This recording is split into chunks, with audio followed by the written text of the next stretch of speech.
So you're sitting on a launch pad in Cape Canaveral, Florida.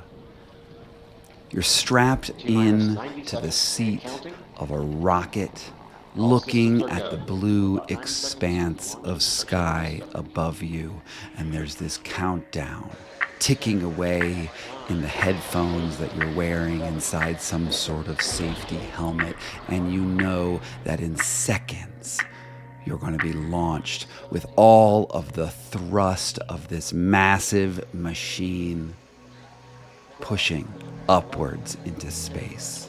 I don't know what you're feeling at this moment, but there are butterflies in your stomach, and then you hear from Mission Control, 3, 2, 1, launch. And there you are. The G-forces are intense. They're pushing you back into your seat. You may not even be able to raise your hands.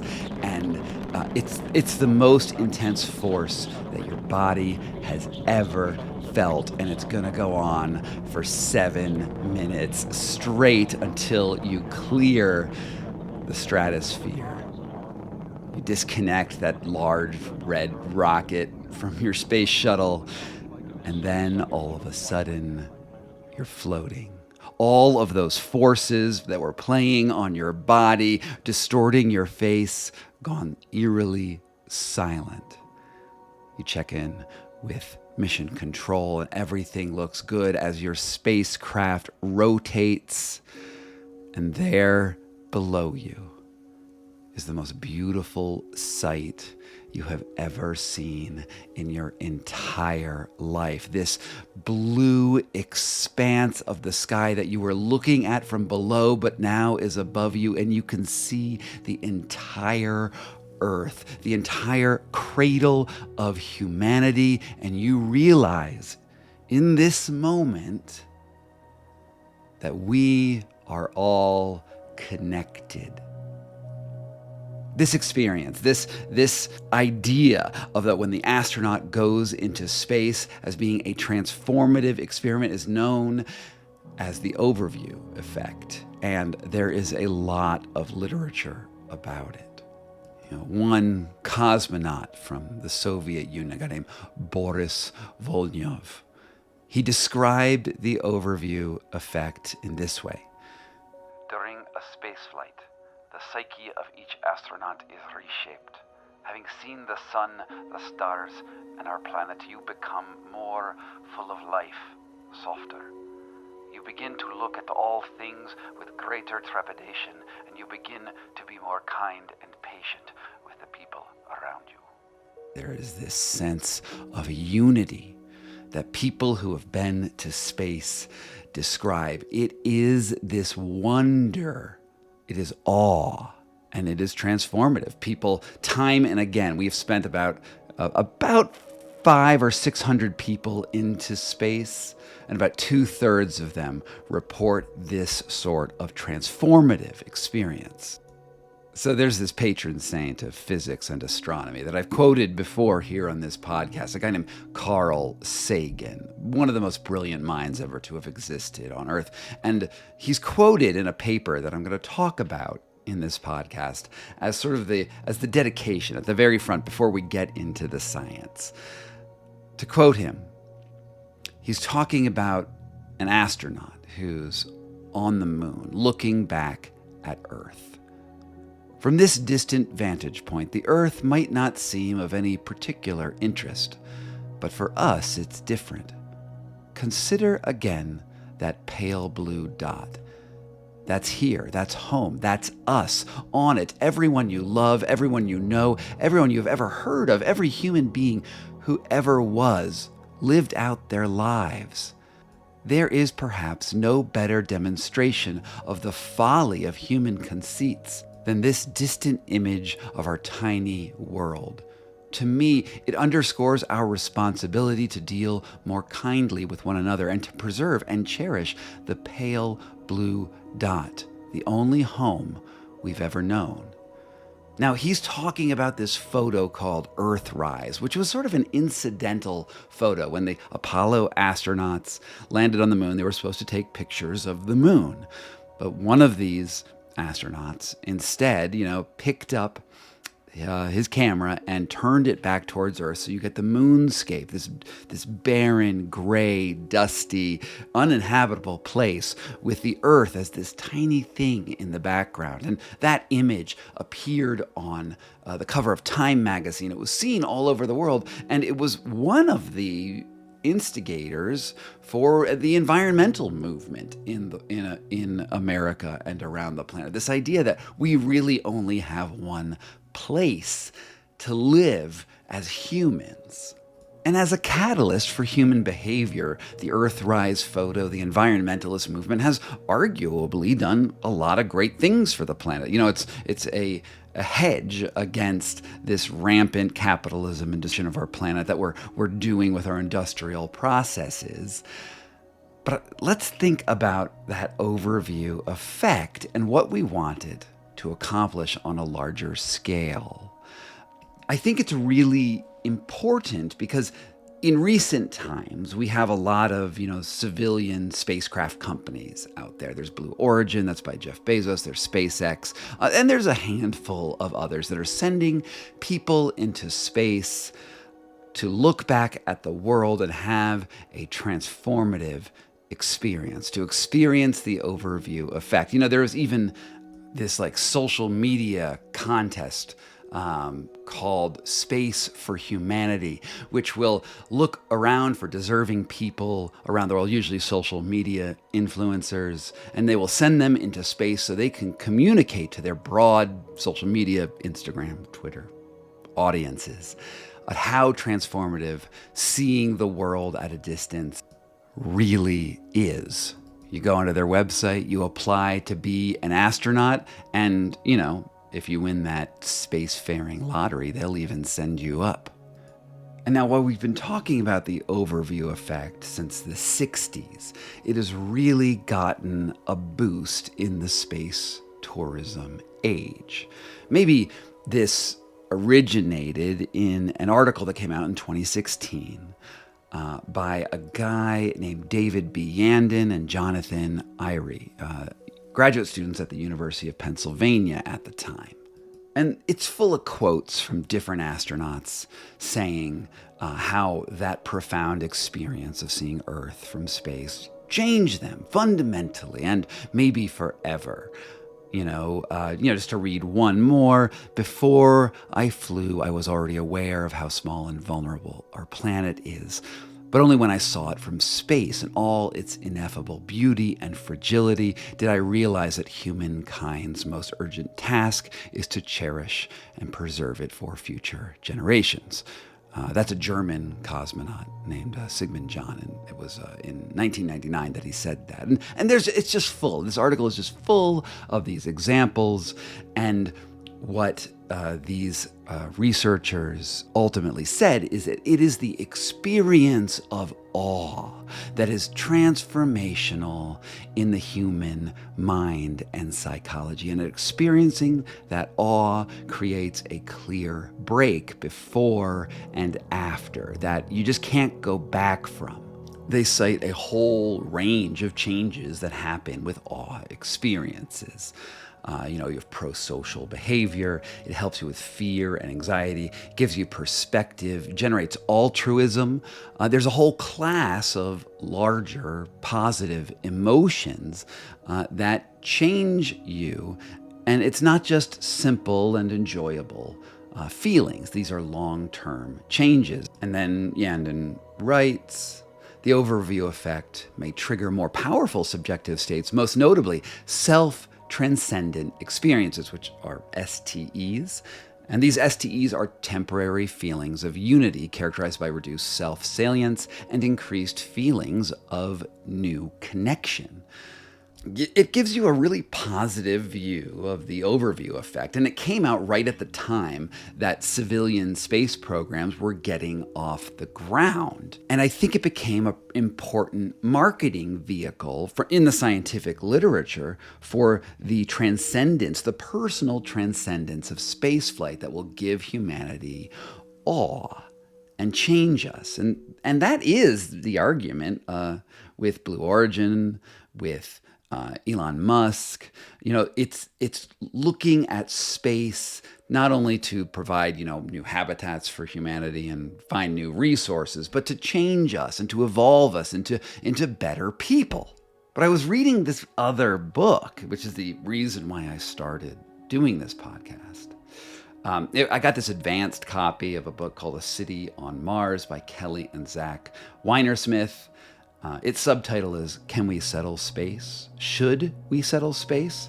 And have we really thought this through? Which is a great snarky subtitle. And there was this section on the overview effect in it, addressing this exact issue around awe.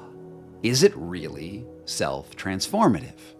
And they note that the serious problem with the theory around the overview effect is that while it sounds great, there's really no good evidence that it creates long-term changes. And that if it does create long-term changes, well, it's in a class of a lot of other things that also do, such as having a child. You have a kid and you realize that there's something outside your body you need to care for.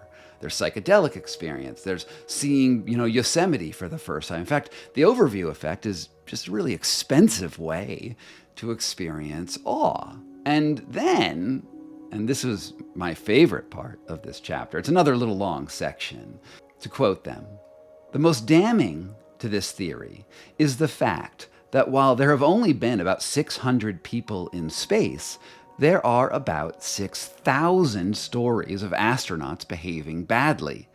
Alcoholism, adultery, flying planes while on drugs, lying to medical staff, denying climate change, promoting pseudoscience, fighting publicly with other astronauts, and the time an astronaut drove across the country in order to kidnap her ex-boyfriend's new girlfriend.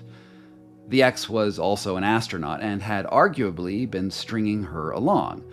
Least sagely of all, perhaps, was the time that Valentina Tereshkova, the beloved first woman in space, proposed a constitutional amendment in the Russian Duma granting Vladimir Putin the option of adding 2 additional terms as president.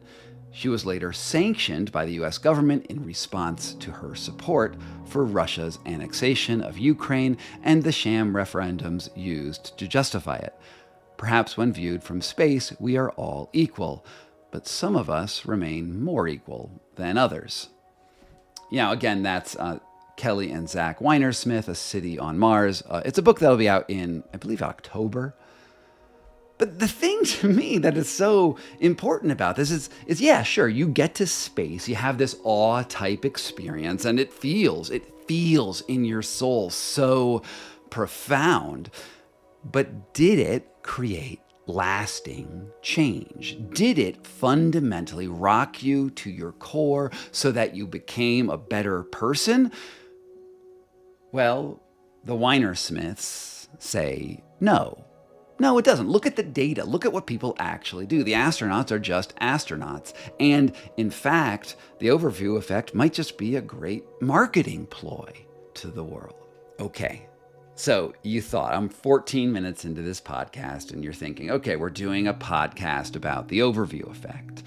We're going to talk about space and we're going to talk about whether or not the overview effect is what it cracks up to be. No, actually, this podcast is not about the overview effect. It's about something that's much more near and dear to this channel, something I've talked about many times. And to get into that, I'm going to tell you about the guy who wrote that article about the overview effect. I'm going to give you his title. David B. Yandon is his name. He works at the Center for Psychedelic and Consciousness Research at Johns Hopkins University.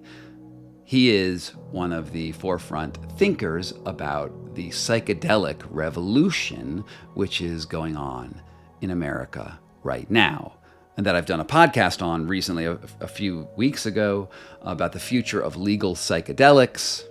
In Denver, we just legalized mushrooms. And I know a tremendous number of people who are experiencing mushrooms and, looking into their own consciousness, usually for the better, sometimes for the worst. I've done, some mushrooms in my past, including recently, and I had some thoughts. I don't want to undercut the idea that single experiences can transform a person. There's a lot of events that are before and after where something happens. You get in a car accident and your life is different afterwards as it was before, or you have a kid and there's this positive thing. There's tons of experiences, and we are the collection of our experiences. And I believe that revelations are, they're important. They're a big deal. And many times people rate experiences on psychedelic substances as some of the most meaningful things that they've ever done in their lives. And you don't just find them in psychedelics. I mean, psychedelics are a big thing right now in the sort of therapeutic context, but you also find them, you can induce them with meditation, with prayer, with various types of contemplative practices, with breath work, with ice baths. But psychedelics are certainly a thing that we talk about and we are thinking about and we are commercializing right now. And I think it's really important that David Yaden, who began writing about the overview effect while in graduate school and recently got appointed to Johns Hopkins psychedelic and consciousness program. He was a graduate student, now he's an assistant professor. I think it's really important that his own career connects these two trajectories, these two sort of disparate subjects, and yet sort of is arguing that they're the same thing to some degree. That, the experience of being blasted off on a rocket and looking back at Earth is not so different than taking psilocybe cubensis mushrooms in a natural setting. Now, I think revelation is important because big experiences can be the catalyst for change. But catalyst is really the right way to think about what happens during awe experiences. Does this actually change you, or is only that experience of awe, that in the moment experience, what you're looking for? Are you seeking sensations, or are you actually seeking integration? Now, I'm sure that some astronauts became better people after they had the overview effect, and clearly others didn't. And what we want to know is, was that intervention of awe, did that actually change you? And there is some great science out of Johns Hopkins with the MAPS program, even David Yaden's office, right? That shows that these can be truly beneficial medicines.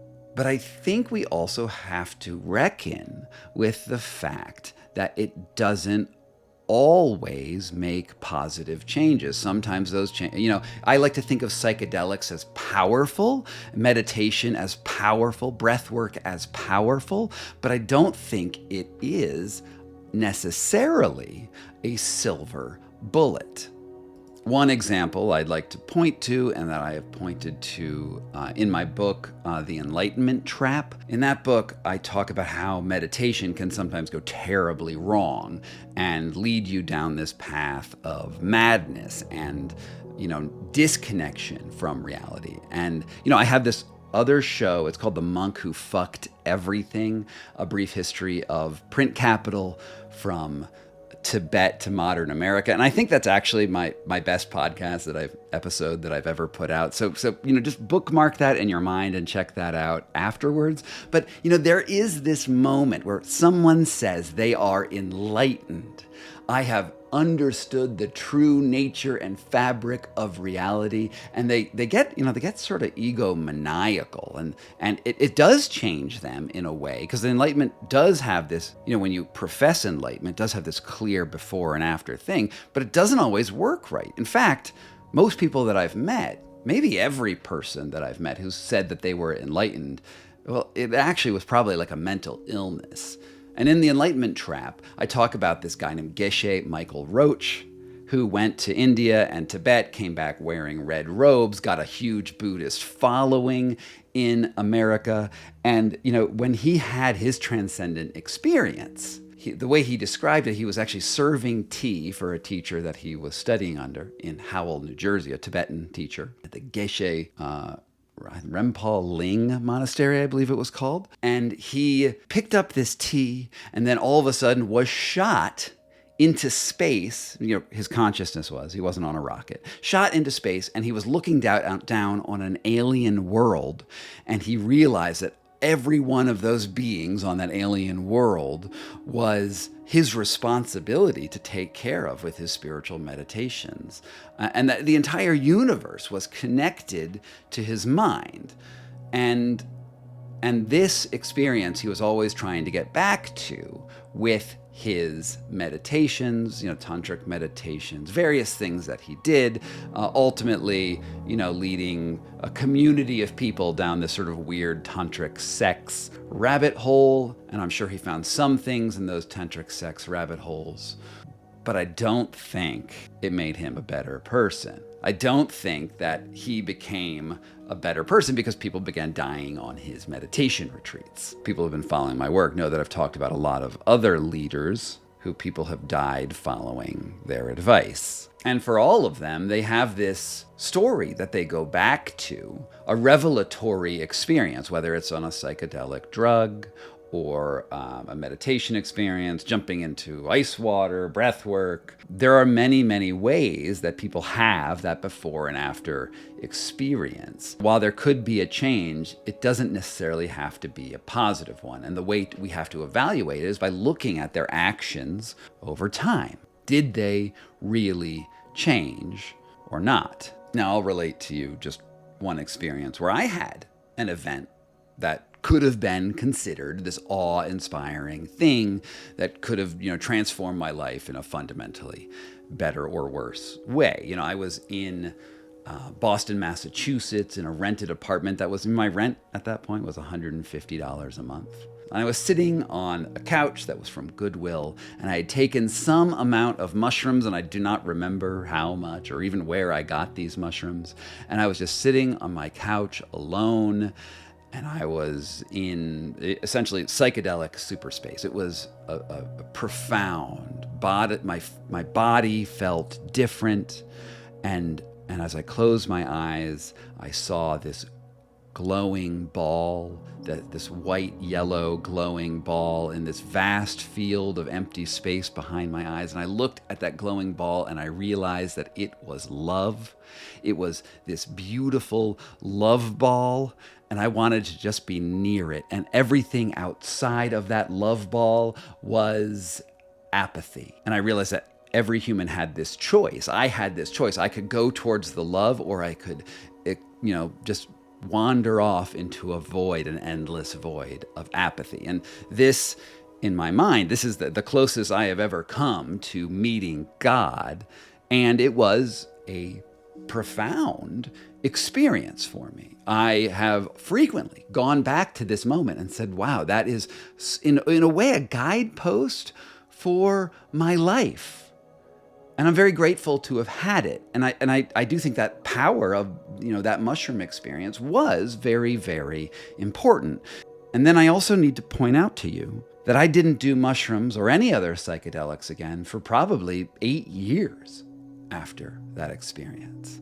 8 years of doing other things and just remembering that ball of love and going about, I became a graduate student and a journalist and did other things over the years. And I think back to that, I was like, yeah, that was an important lesson and I appreciate it. Now, I didn't become enlightened. I didn't start teaching people about the love ball philosophy of Scott Carney, but it was critical to me. I think, however, I could have gone another way. I could have gone, having met the love ball and having seen it and having this very awe experience. I could have said, hey, I want to do mushrooms again tomorrow. I want to go meet that love ball again. I wanted to go bask in the love ballness of that lesson and keep on relearning it, maybe learning it in some different ways. Now, for whatever reason, and it could have just been happenstance, maybe I didn't know where to find more psilocybin mushrooms. I really don't remember. I didn't go back to it. I just remembered that this was a catalyst for a new type of thought for me. But I will tell you, I know a lot of people who keep going back to their psychedelics. There's a friend of mine here in Denver. Actually, it's not just one friend. I probably can count 1, 2, 3, like probably 7 people I know who go to ayahuasca ceremonies, every Friday, 3 times a quarter, 6 times a quarter. And they just keep going back because they keep on wanting to bask in the glory of their own love balls, as it were. And I have to question what is really going on here. Like if we look at psychedelics or awe experiencers or whatever, and we say, okay, it creates a clear before and after, and every time you do a psychedelic, you get 1% better. In all ways. Like if this was really sort of an additive thing, you get 1% better every time. So if you do psychedelics 40 times, are you, with the math of compound interest, that's probably like 100% better, right? Are you 100% better when you do that? Well, the answer is, in my experience, clearly no. In fact, a lot of people that I know who keep on going back and keep on finding these sensory experiences and keep on seeking that, there isn't a change, right? Because they don't have time to integrate it. They don't have time to sit with the idea and enact and employ those ideas. Instead, they feel that experience of awe and they want to return to it. And that's the problem with, in some ways, sensory seeking, but also teaching. Like imagine the person, maybe somebody like this in your life who got out of high school, went to college, got a BA, and then they were like, cool, that was such a great experience. They studied like philosophy or something. And then they're like, I want to go learn more. So they go to another university and get another BA in psychology or biomechanics or another field. And then they got another BA and they got another BA and they just kept on going and getting bachelor's degrees. Do you think that person is someone you'd want to hire? Do you feel like that person is actually smarter for getting a bunch of bachelor's degrees? Or are they wasting their time and not living life?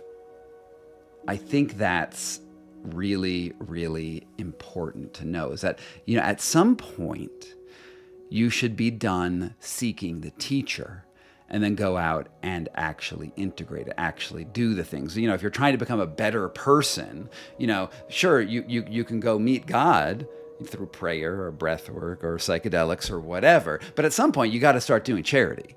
Right? At some point, you have to go start helping people who are in need. You have to actually be kind to other people. And you want to see those dividends pay off over time. And that's the only way we can truly evaluate whether these interventions actually worked. I think that doing psychedelics infrequently is a great idea.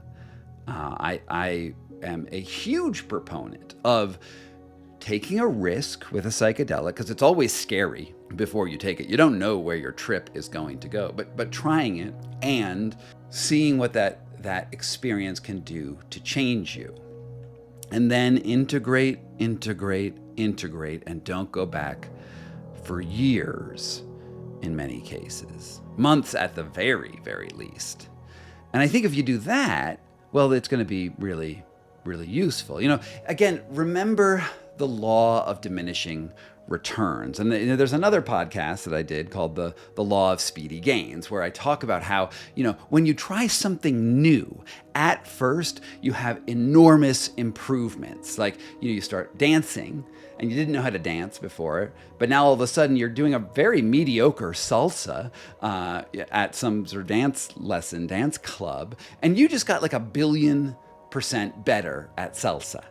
But if you just keep on taking salsa lessons, you can eventually get much, much better at salsa. But the amount of effort you need to do sort of tapers off. The curve hits sort of an exponential limit, and it becomes harder and harder to get better at salsa. So it's actually much more advantageous for a person to embrace the idea that these speedy gains happen and instead try lots of different things. But if you keep on going back to your same old teacher, well, what is it that you haven't learned? And that's really the main question. What have you not learned? Why do you have to keep on going back to a psychedelic? Are you just looking for that euphoria? Are you becoming an addict? You can't really get addicted to psychedelics or, the overview effect in the same way you can't say heroin or cigarettes. That's not how that works. You don't have the same sort of dopamine, receptor change where you go through withdrawal if you don't have it. But you can be constantly sensory seeking. And that sensory seeking, well, that could be a bad habit that doesn't actually change you. It just makes you feel like you're changing because you're having that experience. You have the feeling of change, but that change is not lasting and it's not real. And of course, I think I've hammered that point home enough at this point. And now I wanted to actually contradict myself because the world is complex and, I don't have all of the answers and my maxims don't hold true in all time and space. Because here's another thing that I learned this week. So I went into the mountains with a really good friend of mine onto his ranch. I think it's like 6,000 acres of pristine wilderness. And I hadn't done mushrooms. I think it was for, 4 years I hadn't done mushrooms. 3 or 4 years I haven't done mushrooms. I haven't had any psychedelic experiences. And I had the intention of going out there and I wanted to get right with some questions about death that I've been having lately. And I wanted to, I know that in the past I've encountered death in, both personally and in the psychedelic prayer states. And I wanted to do it again because I have some questions. And I went off and, I was on this mountain looking down at this field. And my friend, who actually does do quite a few more psychedelics than I do, was with me. And one thing that I noticed, he was one of these guys who does, more, I don't know how frequently he does it, but more frequently than I do. And one thing that I noticed is that when I was initially in that trip and you sort of feel these body sensations coming on, you're like, oh, it's coming. It's like you're going up that roller coaster. And you never know when you take a substance like that where it will actually end up. And you're going up that roller coaster, and you don't know if you're gonna get blasted off into space.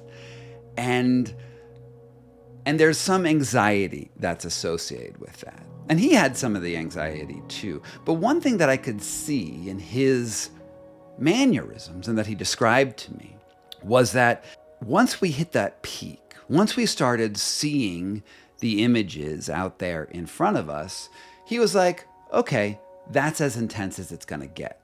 Like he knew that first peak is the highest peak, or maybe it's the second peak. I don't really remember how it works, but the mushrooms come on in waves. And he's like, okay, it's not going to get more intense than this.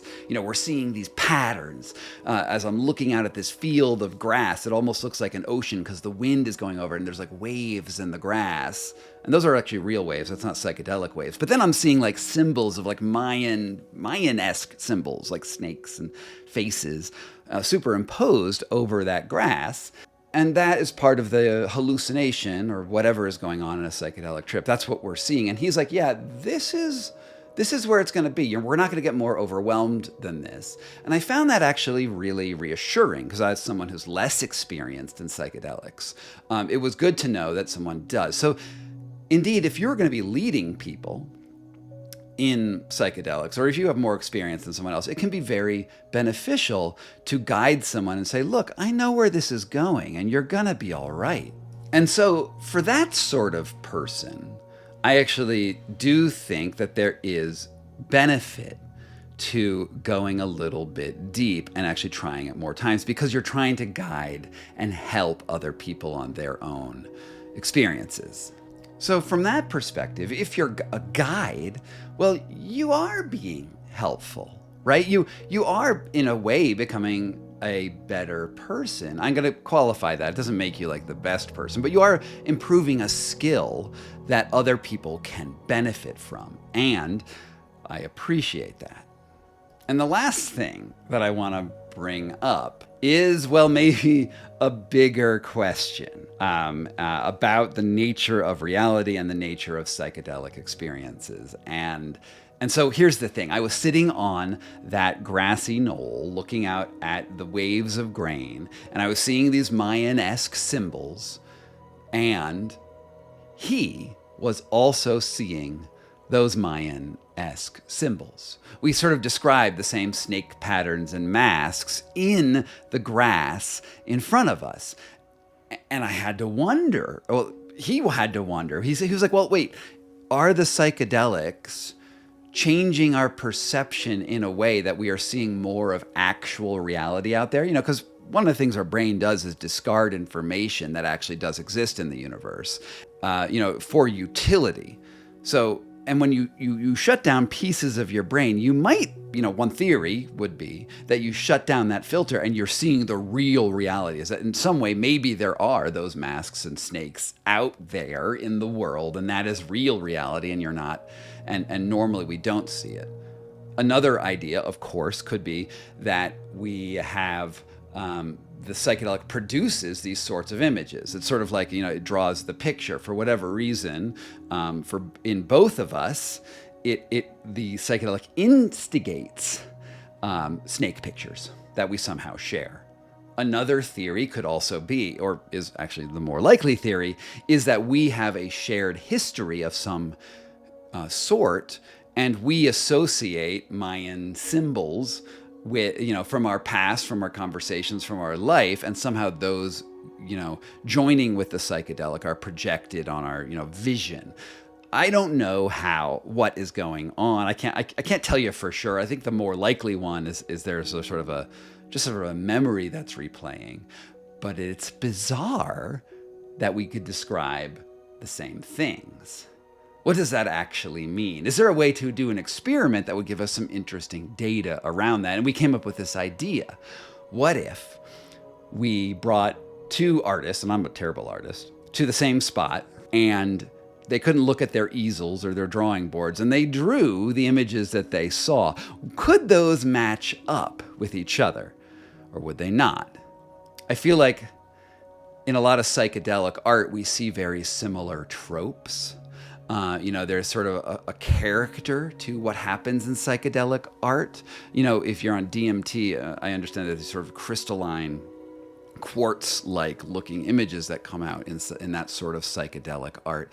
Maybe there's some sort of fun experiment to run to sort of poke at that question as what are truly shared experiences. I will note that when I was doing saunas in the Wedge, in my book, The Wedge, the shamans who were leading us through it would try to understand what we were feeling as I was in the sauna to see if I was getting too hot or not by placing their hands on my body. By placing their hands there, they could see whether I was physically hotter than them, in which case that could be a problem, and they would try to cool me down. And they use their own relationship to my body through their sensory system to gauge the way I was feeling with the environment. Well, a psychedelic is an environment. So maybe we have created this environment and we were sharing an actual experience, that they weren't just individual chemical reactions in ourselves, but something that was shared between us. I don't know. I really wish I knew, but I think it's possible to run an experiment that will get some cool results, and maybe I will go do that in the future. Until then, I want to say that I really appreciate you tuning in to this podcast.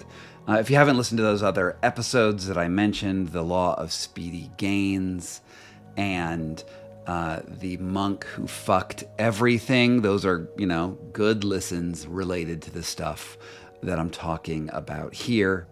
Those are episodes number 6 and number 11. Thank you again, and from PokeyBear LLC in Denver, Colorado, this is Scott Carney Investigates.